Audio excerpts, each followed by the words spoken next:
Buenas, mi nombre es Roy Manuel Paternina Pinto. En el día de hoy les voy a hablar sobre el tema de la comunicación neuronal.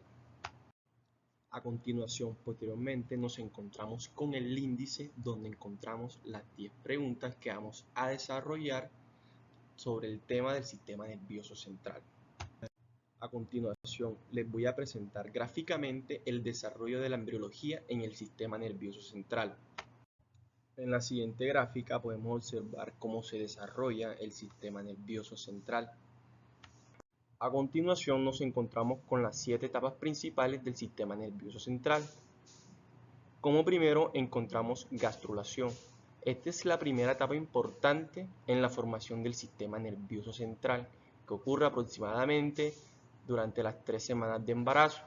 El embrión se organiza principalmente con las 3 fases principales, como serían ectodermo, mesodermo y endodermo. El ectodermo, más que todo, es la etapa donde se produce el sistema nervioso central, como sería la piel. Luego prosigue el mesodermo. El mesodermo, más que todo, son como los músculos, el esqueleto, los riñones. Y por último, el endodermo. El endodermo, más que todo, son como los pulmones, el sistema digestivo y los riñones. El endodermo es crucial para este desarrollo del sistema nervioso. Luego sigue la segunda etapa, que sería neurulación. Neurulación lo que quiere decir es que es un proceso en el que se forma el tubo neural del embrión. Nos encontramos con el cierre del tubo neural. El tubo neural se cierra a varios puntos a lo largo de su longitud. Este cierre es esencial para prevenir defectos del tubo neural, como sería la espina bífida o la anencefalia. El cierre completo ocurre alrededor de la 4ª semana de embarazo. Luego nos encontramos con la etapa de división y diferenciación. Después del cierre, las células del punto neural comienzan a dividirse y a diferenciarse en diferentes tipos de neuronas y células gliales. Esta etapa es fundamental para establecer las diversas estructuras y funcionamientos del sistema nervioso central.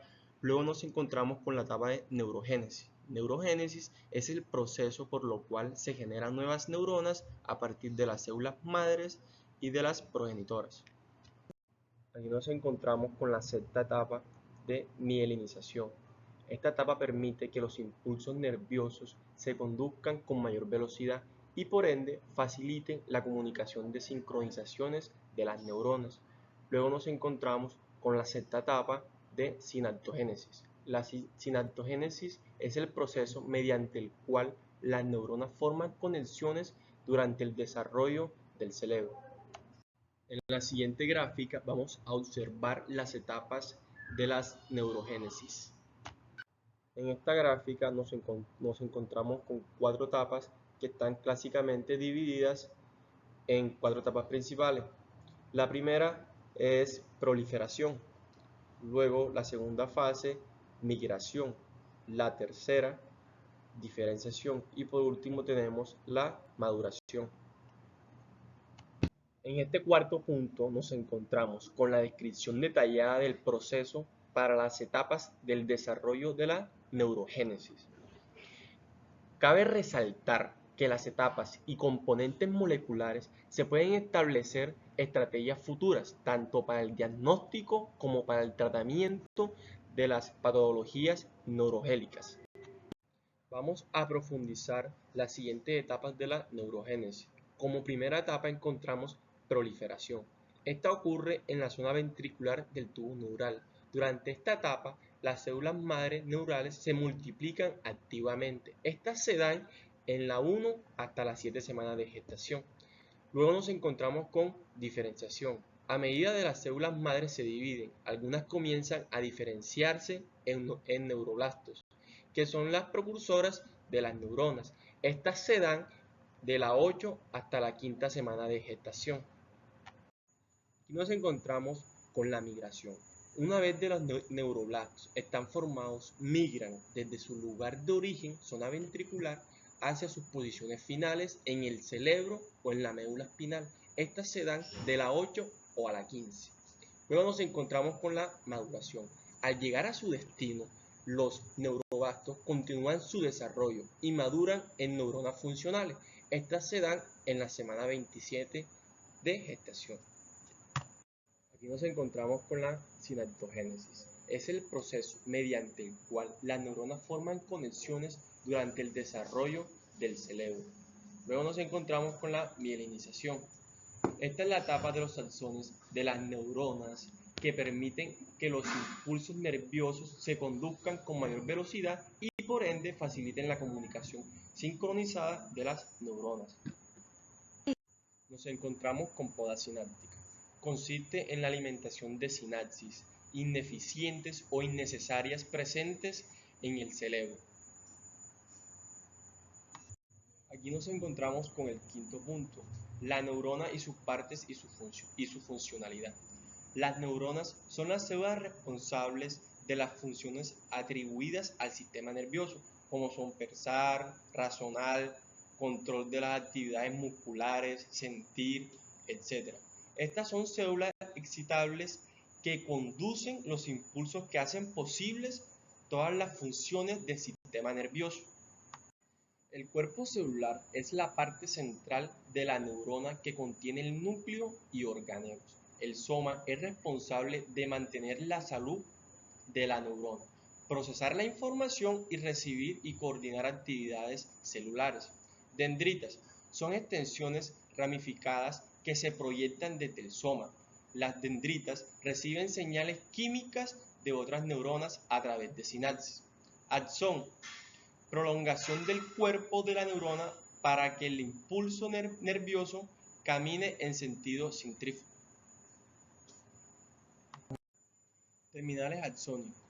Los terminales axónicos se liberan los neurotransmisores que las sustancias químicas se transmiten señales a través de la sinapsis. Mielina. La mielina aumenta la velocidad de conducción de los impulsos eléctricos a lo largo del axón. Permiten que los potenciales de acción salten entre segmentos. Es un proceso conocido como conducción saltatoria. Nudo Rabier permite una conducción saltatoria del impulso, es decir, que los impulsos salten en un nudo a otro, lo que es más rápido y más favorable. ¿Ya? La sinapsis. La palabra sinapsis fue utilizada por Charrington en 1897 para indicar los lugares de contacto especializados entre las neuronas. En pocas palabras, el proceso es el proceso mediante el cual las neuronas se comunican entre sí para transmitir información. Es decir, la sinapsis es esencial para nuestro funcionamiento. ¿Para qué? Para poder sentir, para poder pensar o para poder actuar. En el punto 7 hablaremos sobre potencial de acción y sus estructuras y descripción de la bomba de sodio y potasio. El potencial de acción es un cambio rápido y transitorio en el potencial eléctrico de la membrana de una célula, especialmente en neuronas y células musculares. Es decir, el potencial de acción es una inversión instantánea del potencial de la membrana que solo dura unos milisegundos. Se puede decir que es la unidad de la información que se transporta a lo largo del sistema nervioso. Se denomina impulso nervioso o descarga nerviosa. A continuación, le vamos a hablar de cada estructura. Fases del potencial de acción. Reposo. La célula está en un estado de reposo con un potencial negativo. En este estado, la bomba de sodio y potasio mantiene la concentración de sodio y potasio. Depolarización. Es cuando un estímulo adecuado como un neurotransmisor alcanza el umbral. Se abren los canales de sodio dependiendo del voltaje. Esto lo que permite es que el sodio entre rápidamente a la célula y así haya más carga positiva. Repolarización.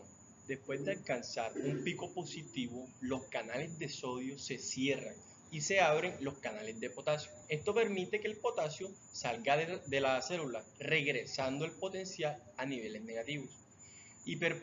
Hiperpolarización. En algunos casos, la salida del potasio puede hacer que el potencial sea más negativo que el estado de reposo. Eventualmente, los canales cierran y la célula vuelve a reposo.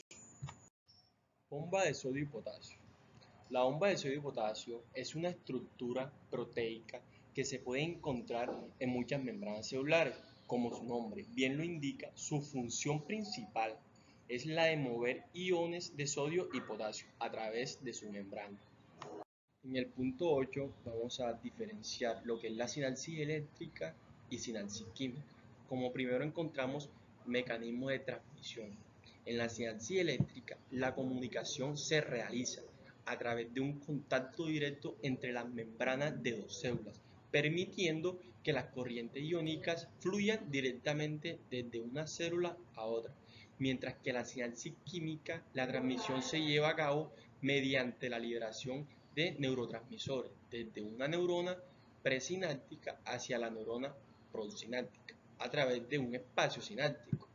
Luego prosigue velocidad de transmisión. En la sinapsis eléctrica es más rápida, ya que la señal eléctrica se propaga instantáneamente entre las células conectadas, mientras que en la sinapsis química es más lenta, debido a que es necesaria para la liberación y difusión de neurotransmisores y su unión en los receptores en las células postsinápticas. Por último, encontramos direccionalidad. En la sinapsis eléctrica puede ser bidireccional, permitiendo que la corriente fluya en ambas direcciones, mientras que en la sinapsis química generalmente es unidireccional, ya que la señal se transmite desde la terminal presináptico hacia el postsináptico. Luego sigue plasticidad. En la sinapsis eléctrica tiene una plasticidad limitada y generalmente no se modifica su fuerza con base en la actividad previa, mientras que en la sinapsis química presenta mayor plasticidad, lo que significa que puede fortalecer o debilitar su transmisión en función de la actividad neuronal. Luego sigue competencias estructurales. En la sinapsis eléctrica se basa en sus estructuras llamada gap-junction o union gap, donde las proteínas conectan las membranas celulares, mientras que la sinapsis química involucra estructuras más complejas, incluyendo vesículas sinápticas que almacenan neurotransmisores, receptores específicos en la membrana prosináptica y enzimas que descomponentes de los neurotransmisores después de su acción. Neurotransmisores y tipos. Los neurotransmisores son sustancias químicas producidas por las células nerviosas del cerebro que envían mensajes de ida y vuelta a través del espacio entre las células. Ahora proseguimos a explicarle los siguientes conceptos. Tipos de neurotransmisor. Como primordial tenemos acetilcolina. Involucra el control muscular y funciones cognitivas. Luego tenemos dopamina, asociada con el placer, recompensa y el control motor. Tenemos serotonina, regula el estado de ánimo, sueño o apetito. GABA, principalmente neurotransmisor inhibidor del cerebro. Y por último tenemos glutamato, que es principal neurotransmisor excitador, importante para la memoria y el aprendizaje. En el punto 10 encontramos lo que son los neuroreceptores y su funcionalidad en la comunicación neuronal. En pocas palabras, los neuroreceptores son las proteínas encargadas de enviar y detectar neurotransmisores de sustancias químicas que permiten la comunicación entre las neuronas. Aquí encontramos sus funcionalidades en la comunicación neuronal. Encontramos recepción de señales, generación de respuestas y modulación. En la primera recepción de señales es cuando un neurotransmisor se libera en la hendidura sináptica y se une en un neuroreceptor en la neurona postsináptica. Inicia una serie de eventos que permiten que la señal química se convierta en una señal eléctrica. Luego sigue generación de respuesta. Dependiendo del tipo del receptor y del neurotransmisor involucrado, esta unión puede causar una excitación, aumento del potencial eléctrico o una disminución del potencial eléctrico de la neurona postsináptica. Por último tenemos modulación. La modulación, además de simplemente transmitir señales, los neuroreceptores pueden modular las respuestas neuronales.